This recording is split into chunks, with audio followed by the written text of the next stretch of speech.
जय श्री राम।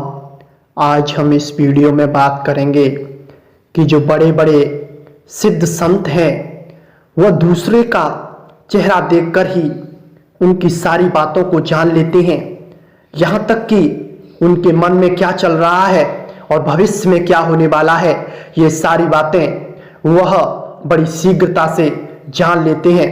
ये सब जब होता है जब नाम जापक की अवस्था उस परिपक्व अवस्था पर पहुंच जाती है, जहां पर उसके अंदर क्षमा, सरलता, दया और नियम संयम से रहकर अपनी इंद्रियों को बस में कर और जो ज्ञान है उसका प्रादुर्भाव जब उनके हृदय में हो जाता है तो उस ज्ञान के जरिए ही यह त्रिकालदर्शिता उनके अंदर आती है।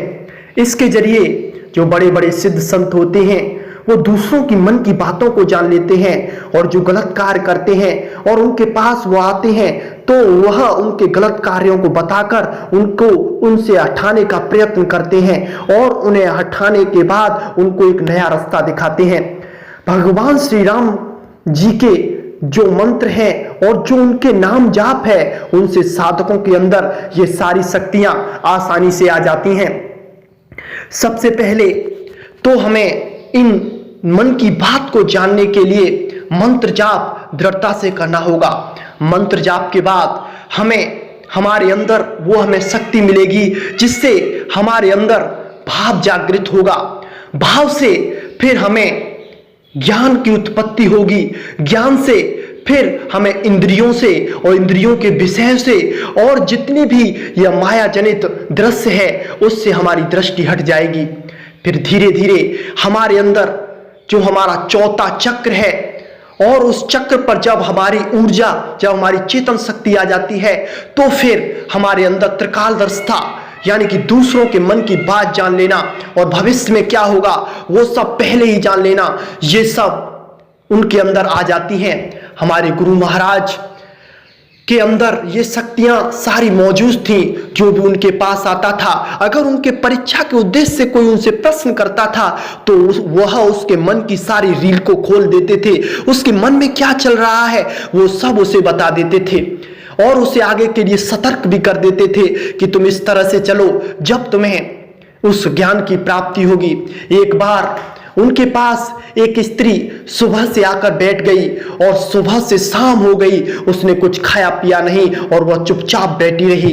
जब गुरु महाराज ने देखा कि ये मेरे पास किस लिए आई है और जैसे वो उनके पास गए तो उनका चेहरा देखकर उनका जो भी चित्रण था वो सब उन्होंने पहले ही जान लिया।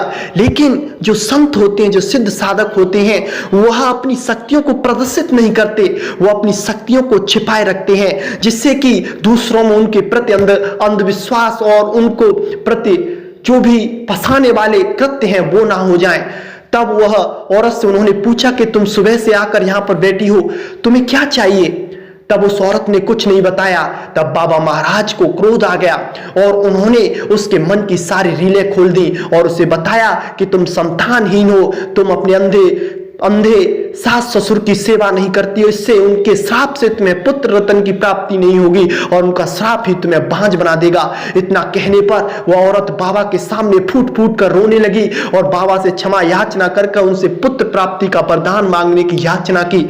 इसके बाद गुरु महाराज ने उससे कहा कि पहले तुम जाओ, अपने माता पिता के समान हो, अपने सास ससुर को समझकर उनकी सेवा करो और उनकी सेवा से जब वो प्रसन्न हो जाएंगे, जब संतुष्ट हो जाएंगे तो वही आपकी सेवा का प्रतिफल देंगे, तभी आपको पुत्र रत्न की प्राप्ति हो सकती है। अन्यथा आपका सारा जीवन इसी तरह से निकल जाएगा, आपको पुत्र रत्न की प्राप्ति नहीं होगी।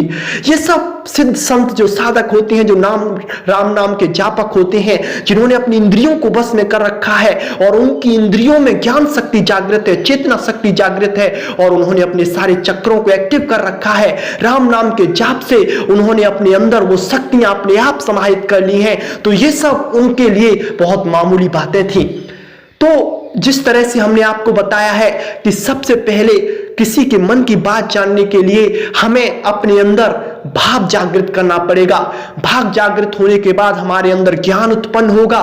ज्ञान से हमें इंद्रियों से वैराग्य होगा, विषय से वैराग्य हो जाएगा। जब फिर हमारी स्थिति उस परमपिता परमेश्वर से जुड़ जाएगी और हमारा अस्तित्व और उस परमपिता परमेश्वर का अस्तित्व एक हो जाएगा, फिर हम जो भी चाहें वो पा सकते हैं और जिसे चाहें जिसे जैसा चलाना चाहे उसे वैसे चला सकते हैं। और दूसरों के मन की बात जानना ये कोई बड़ी बात नहीं है। बहुत से ऐसे आज भी संत हैं जिन्होंने नाम जाप किया है, और बहुत से ऐसे तांत्रिक या फिर भगवान के भक्त हैं जिनको दिव्य दृष्टि प्राप्त है, और जो बहुत बड़े बड़े संत हैं और जो ज्यादातर जो साधक होते हैं जिनको त्रिकालदर्शी यानी कि चौथे चक्र पर वो पहुंच जाते हैं, फिर उनका परमात्मा और वहीं पर रुक जाता है। क्योंकि जैसे उनके अंदर त्रिकालदर्शिता आती है तो फिर वह धन अर्जित करने के लिए, पैसा कमाने के लिए लग जाते हैं, फिर उनका आगे का मार्ग लुप्त हो जाता है। इसलिए हमें, अगर हमारे अंदर यह भगवान श्री राम जी की कृपा से ये शक्तियां आ जाएं, तो पहले तो हम इनका प्रदर्शन न करें। अगर कोई जिज्ञासु है, अगर कोई भगवान का भक्त है या फिर कोई दुखी है, अगर उसका हम निवारण के लिए अपनी शक्तियों का प्रयोग करते हैं तो इससे हमारी शक्तियां सदा बढ़ती रहेंगी। और हमारी शक्तियों का प्रयोग धर्म विरुद्ध कभी नहीं होना चाहिए, और धन संपत्ति की इच्छा लेकर हम अपनी शक्तियों का प्रयोग कभी ना करें, नहीं तो हमें हमेशा ही मूंग की खानी पड़ेगी और हमारी शक्तियां सारी लुप्त हो जाएंगी। शेष चर्चा बाद में। जय श्री राम।